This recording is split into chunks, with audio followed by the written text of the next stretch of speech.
Hello members, this is Aman from upmost stocks. We hope that you are doing well. तो जिस stock को हम लोग आज कवर करने वाले हैं स्टॉक एनालिसिस में, इसका नाम है LIC हाउसिंग फाइनेंस। इस स्टॉक को कवर करने का ये कारण है कि स्टॉक ने अपने डेली चार्ट में बुलिश फ्लैग पैटर्न का ब्रेकआउट दिया है और पहले ही क्लोजिंग भी दे दी है। हालांकि मार्जिनल ब्रेकआउट ही है, बट ब्रेकआउट आ गया है और क्लोजिंग भी आ गई है। अगर स्टॉक इस ब्रेकआउट को होल्ड करता रहता है आने वाले दिनों में, तो जो मैक्सिमम टारगेट अब इस स्टॉक में निकल कर आ रहा है दैट इज अराउंड 467 रुपीज। इस टारगेट को कैलकुलेट करने के लिए आपको दो वैल्यूज को आइडेंटिफाई करना पड़ेगा। पहली वैल्यू की ब्रेकआउट प्राइस और दूसरी वैल्यू की लेंथ ऑफ दी पोल। तो आपको जो ये डायगोनल लाइन नजर आ रही है यहाँ पे, ये पोल है फ्लैग का, इसकी लेंथ को भी आपको आइडेंटिफाई करना पड़ता है। तो जिस केस में ब्रेकआउट प्राइस है दैट इज अराउंड 416 रुपीज और जो लेंथ ऑफ दी पोल है दैट इज अराउंड 51 रुपीज। जब आप इन दोनों वैल्यूज को ऐड कर देंगे तो आपको मैक्सिमम टारगेट मिल जाएगा। ब्रेकआउट प्राइस 416 की है, लेंथ ऑफ दी पोल 51 है। 416 plus 51 is equal to 467 rupees. But pre requirement यही है कि स्टॉक को लगातार इस ब्रेकआउट को होल्ड करते रहना होगा आने वाले दिनों में। आप इसको इस तरह से भी लेकर चल सकते हैं कि स्टॉक को लगातार इस upper band of the flag के ऊपर क्लोज करते रहना होगा आने वाले दिनों में, हफ्तों में, महीनों में, जब तक ये 467 का मैक्सिमम टारगेट अचीव नहीं कर लेता है। क्योंकि ब्रेकआउट अभी आया है, वो कंफर्म नहीं हुआ है। ऐसा भी हो सकता है कि स्टॉक कल वापस इस फ्लैग की रेंज में री एंटर कर जाए। तो उस केस में जो टारगेट हमने आपको बताया 467 का, ये कहीं ना कहीं इनवैलिड हो जाएगा। तो स्टॉक को आइडियली कल इस upper band of the flag के ऊपर क्लोज करना चाहिए। उस केस में ब्रेकआउट कम से कम कंफर्म हो जाएगा। तो अब हम मान लेते हैं कि स्टॉक इस ब्रेकआउट को कंफर्म कर देता है आने वाले दिनों में और लगातार इस upper band of the flag के ऊपर क्लोज करता रहता है। तो उस केस में जो इंटरमीडिएट टारगेट्स या फिर रेजिस्टेंस लेवल्स है, वो कौन कौन से होंगे उनको स्टडी कर लेते हैं। तो जो पहला इंटरमीडिएट टारगेट या फिर रेजिस्टेंस लेवल स्टॉक में निकल कर आ रहा है दैट इज अराउंड 421 रुपीज। अगर स्टॉक 421 के लेवल को तोड़ देता है, उसको सस्टेन करना शुरू कर देता है, next target would be around 429 rupees.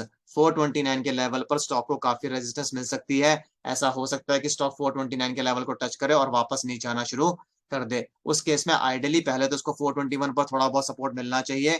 अगर नहीं मिलता है तो फिर स्टॉक को इस upper band of the flag पर सपोर्ट मिल जाना चाहिए। अगर स्टॉक इस लाइन के नीचे क्लोज करना शुरू कर देगा, फिर प्रॉब्लम हो सकती है और उस केस में 467 का टारगेट इनवैलिड हो जाएगा। तो 429 पर स्टॉक को काफी रेजिस्टेंस मिल सकती है। 429 का लेवल तोड़ देने के बाद जो नेक्स्ट टारगेट स्टॉक में निकल कर आ रहा है दैट इज अराउंड 440 रुपीज।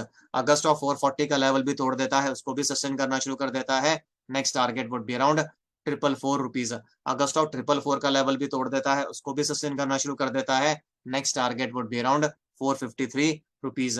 अगर स्टॉक 453 का लेवल भी तोड़ देता है, उसको भी सस्टेन करना शुरू कर देता है, next target would be around 462 rupees. अगर स्टॉक 462 के लेवल को भी तोड़ देता है, उसको भी सस्टेन करना शुरू कर देता है, फिर जो मैक्सिमम टारगेट हमने आपको बताया 467 का, वो स्टॉक में एक्टिव हो जाएगा।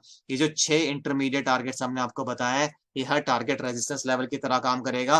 किसी भी लेवल को टच करके स्टॉक वापस नीचे आ सकता है, आपको इस बात का ध्यान रखना है। पर किसी भी हालत में स्टॉक को इस upper band of the flag के नीचे क्लोज नहीं करना है, अगर इसको ये 467 का टारगेट अचीव करना है आने वाले दिनों में, हफ्तों में या फिर महीनों में। क्योंकि टाइम फ्रेम जो निकल कर आ रहा है that is around 2 to 3 month. तो ऐसा हो सकता है कि इस टारगेट को आने में 2 से 3 महीने लग सकते हैं। ऐसा भी हो सकता है कि उससे पहले आ जाए, थोड़ा बहुत और भी ऊपर हो सकता है टाइम फ्रेम। पर maximum target as of now 467 rupees का ही रहेगा। तो ये तो हो गया कि मैक्सिमम टारगेट कैसे कैलकुलेट करना है, इंटरमीडिएट टारगेट्स और रेजिस्टेंस लेवल्स कौन कौन से हैं। अब ये समझ लेते हैं कि स्टॉक इस ब्रेकआउट को होल्ड करता रहता है बट कभी वापस नीचे आने की कोशिश करता है, तो आइडियली स्टॉक को इस upper band of the flag पर सपोर्ट मिल जाना चाहिए। क्योंकि ये जो लाइन है ये अभी इसके लिए रेजिस्टेंस का काम कर रही थी, स्टॉक ने आज ब्रेकआउट दे दिया है। अगर स्टॉक को इस टारगेट को अचीव करना है 467 को, तो आइडियली जो ये upper band of the flag है, ये इसके लिए सपोर्ट का काम करना चाहिए आने वाले